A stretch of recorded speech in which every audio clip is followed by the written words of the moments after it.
महाराष्ट्रातील हरित क्रांतीचे जनक माजी मुख्यमंत्री स्वर्गीय वसंतराव नाईक यांची 113वी जयंती काल दिनांक 1 जुलै रोजी त्यांना विनम्र अभिवादन करत साजरी करण्यात आली। महाराष्ट्रातील शेती व्यवसाय हा एक प्रमुख व्यवसाय आहे। महाराष्ट्रात मोठ्या प्रमाणावर महिला देखील आज शेतीमध्ये पुढे येताना दिसतात। याच महिलांना सन्मानाची वागणूक मिळावी, त्यांना शेतकरी म्हणून मान्यता मिळावी आणि राज्यातील विविध कल्याणकारी योजनांचा त्यांना लाभ मिळावा, या हेतूने राज्य सरकारने एक महत्त्वाचा निर्णय घेतलेला आहे। महाराष्ट्र राज्याचे मुख्यमंत्री देवेंद्र फडणवीस यांच्या नेतृत्वात महाराष्ट्र सरकारने काल एक महत्त्वपूर्ण बिल हे विधानसभेत पटलावर सादर केले।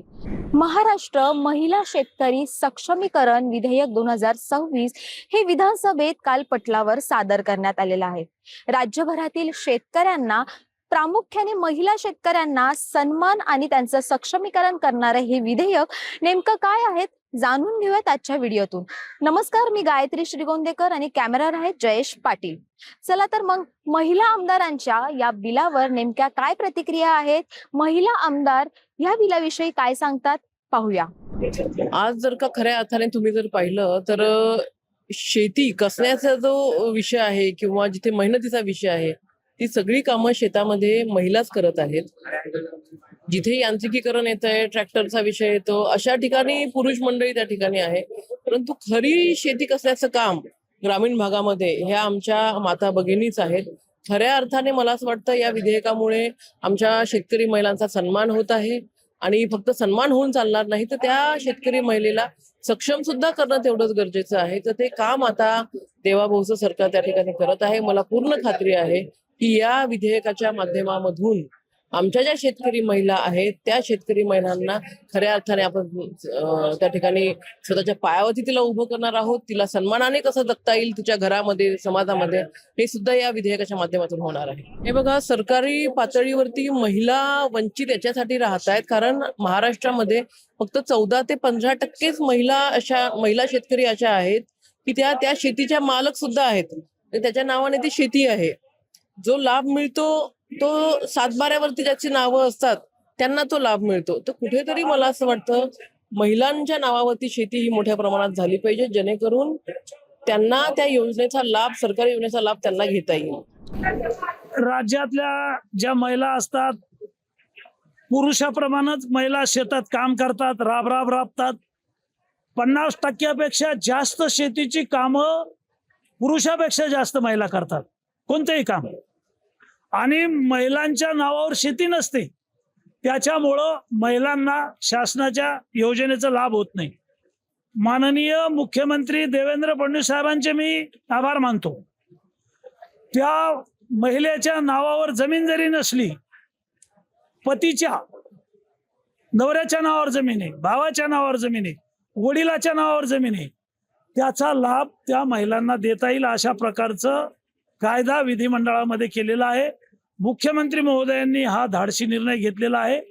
देवेंद्र फडणवीस साहेबांचे मी आभार मानतो की त्यांच्या नावावर जमीन नसतानाही त्यांना वेगवेगळ्या योजनेचा लाभ भविष्यात मिळेल आणि ज्या महिला शेती करतात त्या स्वतःच्या पायावर उभं राहतील। या विधेयकामध्ये नेमक्या कोणकोणत्या बाबी प्रस्तावित करण्यात आलेल्या आहेत ते देखील पाहूयात। महिला शेतकऱ्यांना मान्यता देणे, महिला शेतकरी प्रमाणपत्र देणे, महिला शेतकऱ्यांचा आधार सामग्री म्हणजेच महिला शेतकऱ्यांचा डेटाबेस तयार करणे, महिला शेतकरी सक्षमीकरण कक्षाची स्थापना करणे, महिला शेतकरी सक्षमीकरण परिषद आणि राज्य समन्वय समिती स्थापन करण्याच्या तरतुदी या विधेयकामध्ये करण्यात आलेल्या आहेत। या संपूर्ण महिला सक्षमीकरण विधेयकाच्या माध्यमातून एक कायदा करण्यात येईल आणि एक संस्थात्मक चौकट निर्माण करण्यात येईल, ज्यातून महिला शेतकऱ्यांना विविध उपक्रमांचा लाभ देखील घेण्यात येणार आहे। महिला शेतकऱ्यांसाठी स्वतंत्र संस्थात्मक व्यवस्था नेमकी काय असणार आहे ते देखील बघूयात। विधेयकातील उद्देशिकेनुसार भारतीय संविधानाच्या अनुच्छेद 38 व 39 मधील राज्याच्या धोरण मार्गदर्शक तत्वानुसार सामाजिक व आर्थिक न्याय प्रक्रिया करण्यासाठी आणि संसाधनांचं न्याय्य वाटप सुनिश्चित करण्यासाठी महिला शेतकऱ्यांसाठी स्वतंत्र संस्थात्मक व्यवस्था उभारण्याची आवश्यकता ही अधोरेखित करण्यात आली आणि त्यातूनच या विधेयकाचा निर्मितीचा एक प्रवास सुरू झाला। कृषीपूरक उपक्रमांमध्ये महिलांचं योगदान सर्वाधिक आहे. राज्यात मोठ्या प्रमाणावर महिला शेतीची सर्व कामं करत असल्या तरी पण त्यांना अधिकृत मान्यता मिळत नाही. पेरणी, निंदणी, कापणी, पशुपालन, दुग्ध व्यवसाय, कुक्कुटपालन, मत्स्य व्यवसाय, शेतीमाल प्रक्रिया आणि इतर कृषी पूरक उपक्रमांमध्ये महिलांचं मोठं योगदान असूनही त्यांना शेतकरी म्हणून आवश्यक असलेले शासकीय लाभ मिळत नाहीत. जमीन मालकीच्या निकषामुळं अनेक महिला विविध योजनांपासून वंचित राहतात असं सरकारला आढळून आलं. ही परिस्थिती बदलण्यासाठी आता महिला शेतकऱ्यांना एक प्रमाणपत्र जारी करण्यात येणार आहे. यानुसारच राज्यातील सर्व महिला शेतकऱ्यांचा एक डेटाबेस देखील तयार करण्यात येणार आहे.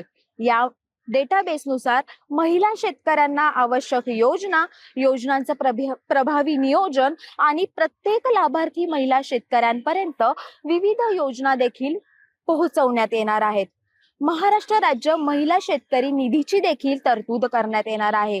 महिला शेतकऱ्यांच्या आर्थिक, सामाजिक आणि व्यावसायिक सक्षमीकरणासाठी महाराष्ट्र राज्य महिला शेतकरी निधी स्थापन करण्याची तरतूद देखील या विधेयकामध्ये करण्यात आलेली आहे.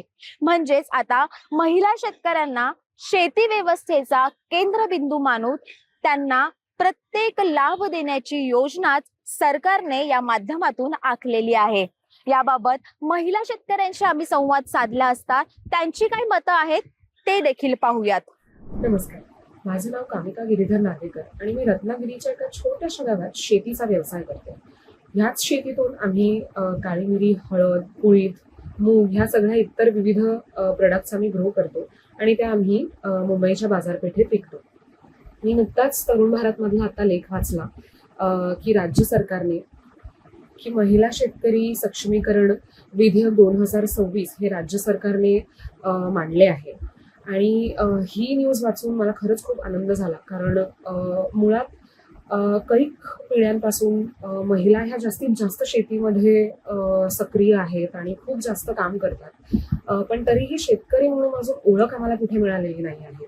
मी स्वतः आता गेले 5 वर्ष शेती करते आहे रत्नागिरीमध्ये राहून, कोविशी म्हणून गावामध्ये. आणि तरी मला अजूनही शेतकरी म्हणून अशी अधिकृत मान्यता मिळालेली नाही आहे.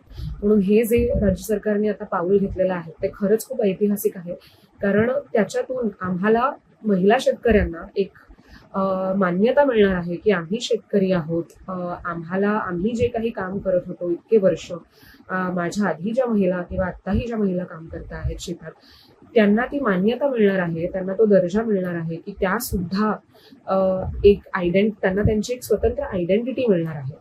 त्यामुळे आता आम्हाला समाजात एक स्वतंत्र ओळख मिळणार आहे. आणि जो डेटाबेस तयार केला जाणार आहे त्याच्यामुळे मला वाटतं खूप सोपं होईल की आमच्या ज्या काही त्रुटी आहेत, अडचणी आहेत, आम्हाला काय हवंय, आम्हाला काय नकोय, त्यानुसार सगळे हे बदल केले जाणार आहेत किंवा त्यानुसार ह्या सगळ्या गोष्टी अड्रेस केल्या जाणार आहेत.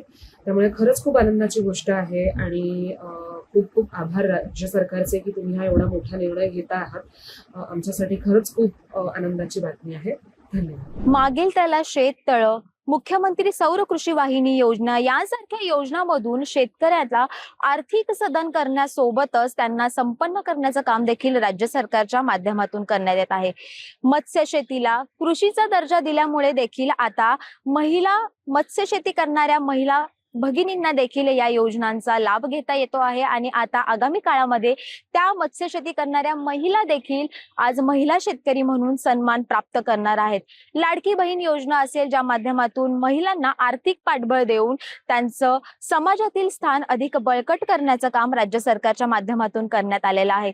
त्यानंतर आता एक पाऊल पुढे जात ग्रामीण अर्थव्यवस्थेत महत्वाचा भाग असणाऱ्या महिला शेतकऱ्यांना सन्मानजनक वागणूक आणि सन्मानानं जगता यावं यासाठी पुन्हा एकदा राज्य सरकारने महाराष्ट्र राज्य महिला शेतकरी सक्षमीकरण विधेयक 2026 मांडून पुन्हा एकदा हे राज्य सरकार महिलांच्या पाठीशी खंबीरपणे उभं असल्याचं दाखवून दिलेलं आहे. या विषयावरची तुमची मतं आम्हाला कमेंट बॉक्समध्ये नक्की कळवा. तुर्तास धन्यवाद.